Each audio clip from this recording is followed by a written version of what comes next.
my friends. I hope you're having an outstanding, fabulous day. Thank you all for tuning in. This is going to be kind of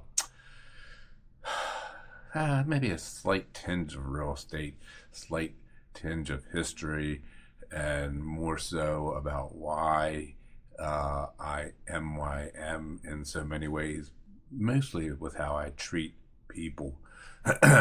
So thank you all for tuning in. Thank you all for humoring me. Thank you all for watching. Thank you all for being my friends and subscribers. And if you're not, boom, smash that subscribe. Click on the like, click on the bell, share my video, tell your friend. So tomorrow is the anniversary of 9/11, a day that, people my age and other people, will never forget and will always remember exactly where they were. Now, you've heard people say it before about the bombing of Pearl Harbor, older people, and you never really appreciated it until I never really appreciated it until 9/11, and something like that does stick with you. Even to this day, it's upsetting. And when I hear politicians in our country supporting groups that have ties to terrorists and support terrorists and scream death to America, it just makes me want to throat punch them. If you don't like the country, get the frick out. Now look, our country's not perfect, and you don't have to like everything about the country, but when you talk about, when these radical groups talk about death to America, death to Jews, death to whatever, just because it doesn't work with their idea of whatever, and our own politicians support that, it's a freaking problem. And there's people in Congress now that they should be freaking booted out. But anyway, I digress from the whole point of this video. So, all right. So here is how 9/11 relates to me and real estate. Well, 9/11, during that time period, I was selling my parents' house. My mother had passed away a few years before. My father had just passed away a few months before 9/11. And I tried to sell the house on my own, figuring that I was smart enough. And after about 6 weeks, I was like, holy crap, I have no idea what the hell I'm doing. Even though I was a successful attorney, I had no idea, and used to build houses and I had no idea how to sell a house. I hired a realtor. Who came to me and said, I was friends with your mom and dad. I loved your mom and dad, blah, blah, blah, blah, blah. And I hired her. So, first, I had just finished remodeling this house a few years with my pop. My brother who passed away, we had done the outside. And then when he passed away, so my mom had passed away. I quit my job as an attorney and finished remodeling the inside of my parents' house, with my dad as my minion and helper. And then, heck, within a couple years, he passed away.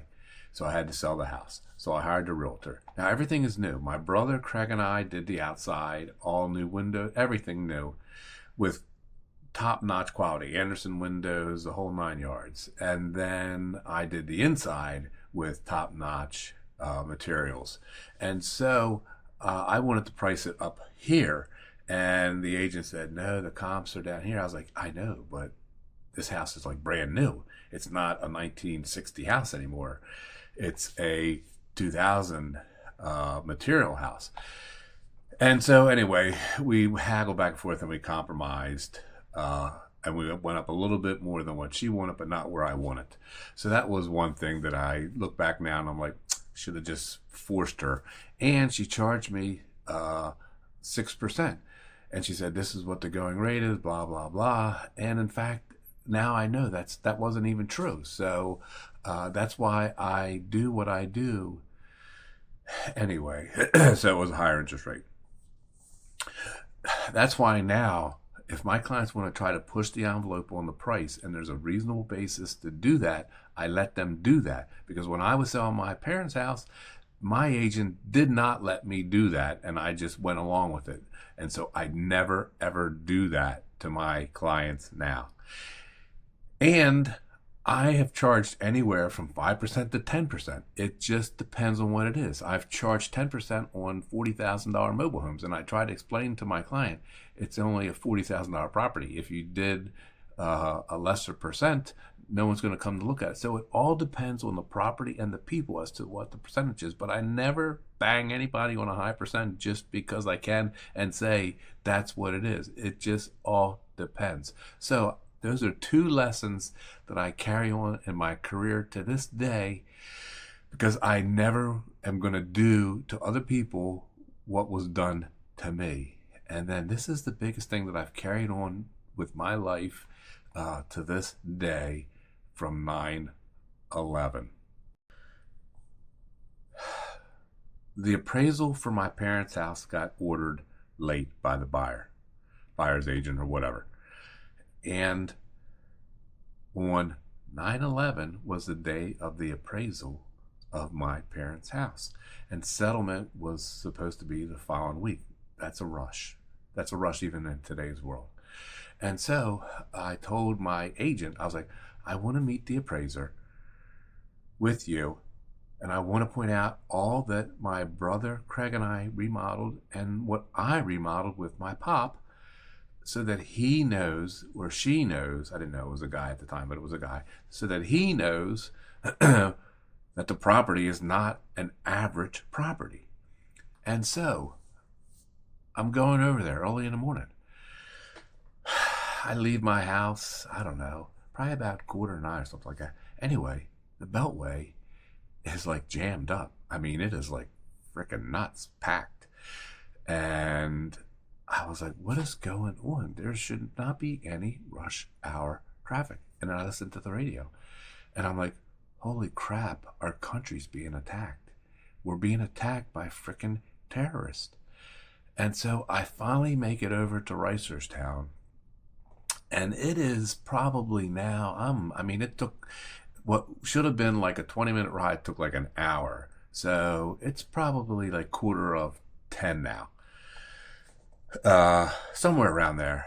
And I get there, and the appraiser's there, and my agent's there, and I'm like, oh my God, have you heard? Have you heard? Have you heard? Our country's under attack. Our country's under attack. We're under attack by terrorists. And my agent is like, yeah. And I was like, okay, not the kind of response that I'm like freaking out. And the appraiser is really upset. So, I was talking to him, pointing out the stuff, and I could tell that he was upset. So I said to him, are you okay? So I said to the appraiser, I was like, are you okay? And he said, my sister, it works in the Pentagon. My sister's in the Pentagon. And I was like, oh my God, I'm so sorry. And I said to him, I was like, go leave. Go be with your family. Go take care of your family. That's more important than this. And my agent said, stop. Don't tell him that. We have to settle next week. We have to get this appraisal done today so that we can settle next week. And I was like, our country's under attack. He's upset. His sister works in the Pentagon, and the Pentagon just got hit. And my agent's like, don't tell him. He has to finish that today. He's got to get it done. And the appraiser's like, oh, I'm fine. The appraiser said to me, super nice guy. I can't remember his name. I might still have the paperwork in a file buried in my basement. Obviously, I know the agent's name, but I'm not going to say it. She's still around, too. Long and Foster. He said, I'm going to be fine. I'm going to get this done for y'all. It's okay. He's like, I can't reach her, but all the phones are down. And I was like, yeah, all the freaking phones are down. So anyway, his sister was okay. Didn't know that then, but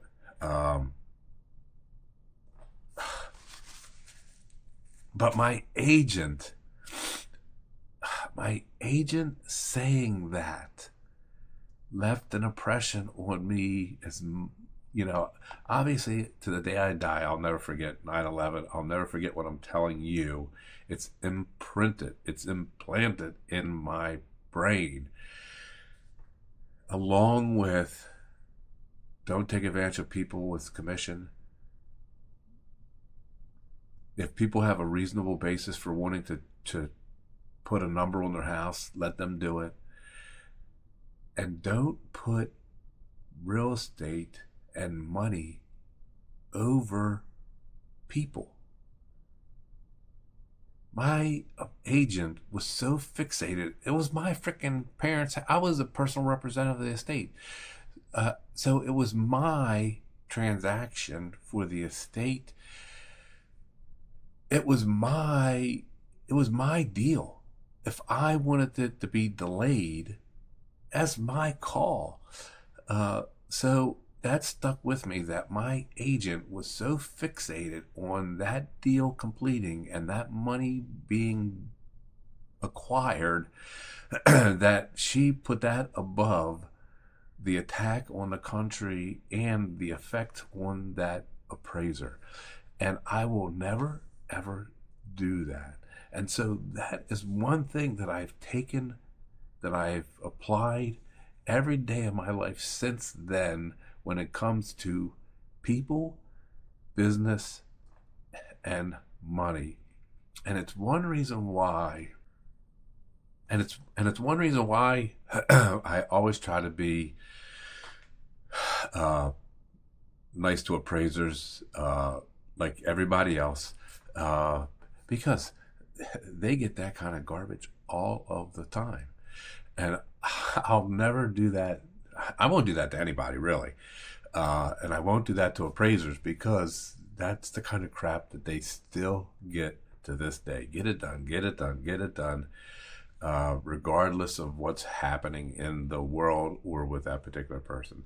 So anyway, that just gives you a little bit of insight into my life, into how and why I treat my friends and clients the way I do. Things that were imprinted upon my brain that I would never want somebody to have to go through. So tomorrow, 9/11, I will think about the day again. I always shed a tear. I thank you all for sticking with me. All right, my friends, I hope you enjoyed that. I hope you enjoyed that insight into my soul. And I hope you have a wonderful day today and 9/11 tomorrow. And think about how great our country is. Greatest country in the world. Is it perfect? No. Is it the greatest country? Yes. Do we need to get rid of a bunch of politicians to make it better? Yes. Do we need to focus more on America? Yes. Do we have people in our own country that need a lot of help? Yes. Our own citizens that need help and need money and need benefits and need helping hand to get going versus helping everybody else in the world. So anyway, that's a little tangent too. Thank you all for being my friends. Thank you all for being my subscribers. And if you're not, boom, smash that subscribe. Click on the like, click on the bell. And I love you all. See ya!